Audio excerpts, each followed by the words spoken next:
zgjedh edhe pjesën administratorëve, për që është qeveria, dhe ata kanë privilegje ka shinesh, që ne kemi zgjedh. Pra ne pas kemi fuqi, të japim atyre imunitet ka shindjekës penale, po s'ja pas kemi fuqi të japim vetës. Por nëse ne japim imunitet, atëherë nuk funksionon ndjekja penale. Do përdorin votat që të jenë më privilegjuar dhe të shmangin.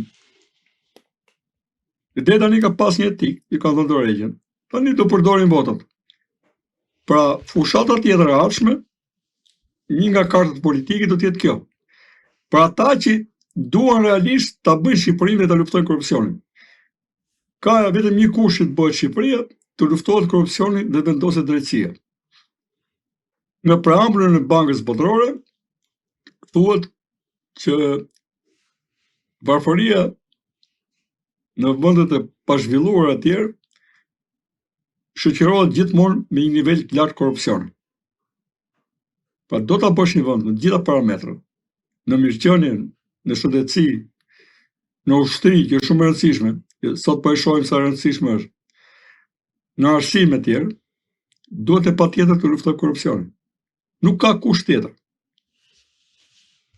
Pas kemi pasur shumë para, po përsëri gjendja jonë nuk përmirësohet, ndërkohë që nuk përmirësohet gjendja e popullit, gjendja e pushtetarëve ka kaluar imagjinatën. Unë jam pro ushtrimit të fortë të ndjekjes penale njësoj për gjithë. Pikërisht duke mbetur te kjo pikë, në këto 35 vite, edhe pse ka qenë raste sporadike, si është e mundur që arrihet deri në një shkallë të tillë të nivelit të korrupsionit dhe ka edhe një vendim gjykate, pra që e pezullon nga posti i zëvendës kryeministres dhe Belinda Balluku nuk ka dhënë dorëheqjen pra për të kryer sa një akt moral, por edhe për të shkuar përballë drejtësisë si qytetare thjesht.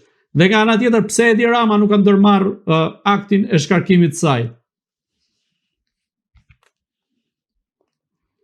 Tani, unë jo thash që imazhi i qeverisës ka rënë për tokë. Nuk është vetëm kjo, por ne shohim që se nuk është vetëm një ministre. Është në vazhdën e një grupi pambarim kryebashkiakësh, pushtetarësh të gjitha niveleve, po dhe ministrësh. Ne kemi disa ministra në burg, besoj. Edhe një rjesht tjetër që pret atje. Dhe mund të kemi perspektive procedurash apo mbyllje procedurash në hetim që mund të konkludojnë me fillim procesës dhe komunikim akuzë shumë shpejt. Tani, në kaq vite qeverisi, në 35 vite, ne instaluam një pseudo audit, për nuk kemi pas kontrol të brendshme, të cilat për mua duhet të ballafaqohen me ndjekje penale për shpërdorim të qëllimshëm të detyrës, pra mosveprimi i cili në ka sjell pasoja, pra njerëz të cilët rrinë atje dhe me prezencën e tyre certifikojnë me eshtin e tyre. Pra nëse prokuroria gjen një tender që ka shkelje, ndërkohë që auditi e ka kaluar, e ka për detyrë ta shohë çdo tender, çdo përkryetari të ndërmarrjes. Atëherë, pikërisht duke filluar nga ky moment, ne duhet të ngrem parametrat me të cilat ngrihet një qeverisi. Pra siç kemi auditimet, pra compliance, ashtu dhe problematikën analizës së riskut. Ka pas një ndërhyrje. Auditin e brendshëm duket si gjë e thjeshtë. Po të kishte funksionuar që aty nuk do ishim të gjendje. Tani bashkë me ministrat, se nuk e paraqitoj në kuptimin aty çfarë janë thënë me tabulate telefonike, ato janë të pamohueshme dhe unë e shoh të rënd situatën, po mund të jem unë ministër nesër, edhe kërkoj nga auditi një certifikim situatës, edhe ai mund të mashtroj. Po, por nuk përdor atë gjuhë apo jo? Nuk po hyj ke kjo pjesë, po them, nëse unë jam një ministër i cili kam ndërmend ta rregulloj një institucion. Unë të kërkoj auditim. Por nëse auditi të punoj si që ka punuar, edhe unë mund t'jem përballë një imazhi të rrem të situatës në sektorin ku do jem. Pra ne kemi punuar deri tani dhe janë vjedhur në bekimin e auditimit. Kjo është e tmerrshme. Po, është ndryshe të kërkosh llogari, është ndryshe të shkelësh barazi në tendera. Tani, barë po të flasë në përgjithësi. Po. Ashtu kam disa ditë të them që nuk ka tender që nuk është vjedhur. Tu nuk tani nëse unë them nuk ka tender që nuk është vjedhur, kuptohet pra këto auditime, çfarë pune kanë bërë deri tani. Se arrin aty si në heshtje, janë të gjithë bashkëfajtor.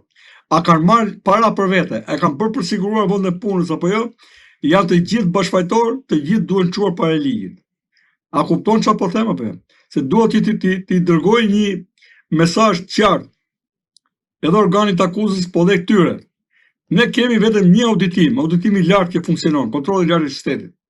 Auditimet e tjera rrinë atje, marrin rrogën, bëjnë të dy sytëqor, të dy veshët shurë, edhe nuk merren kur me problematika, dhe ku ka problematika duhet ketë dhe analiza më pas, se kështu funksionon përmirësimi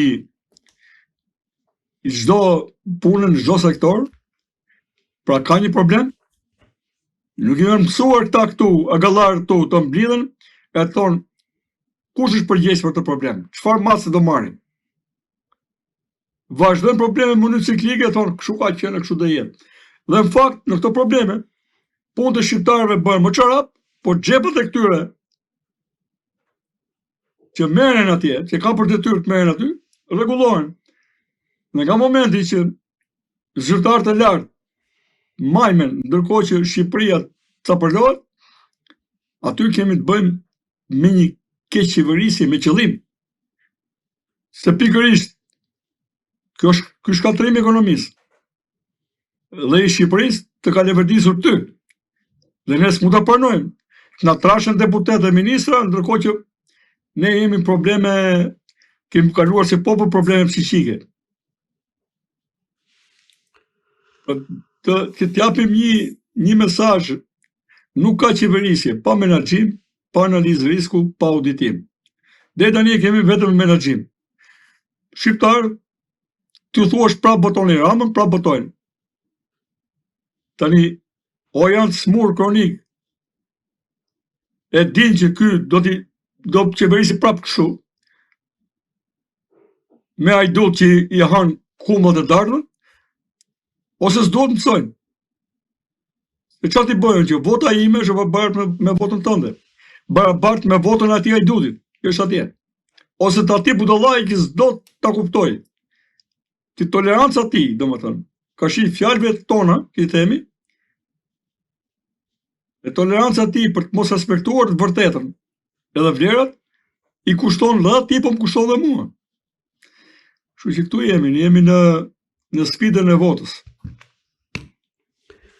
Avokat, a mendoni se po. A mendoni se edhe kemi zgjedhje të lira të ndershme. Se aty fillon çdo gjë. Nuk ka zgjedhje të lira të ndershme në Shqipëri.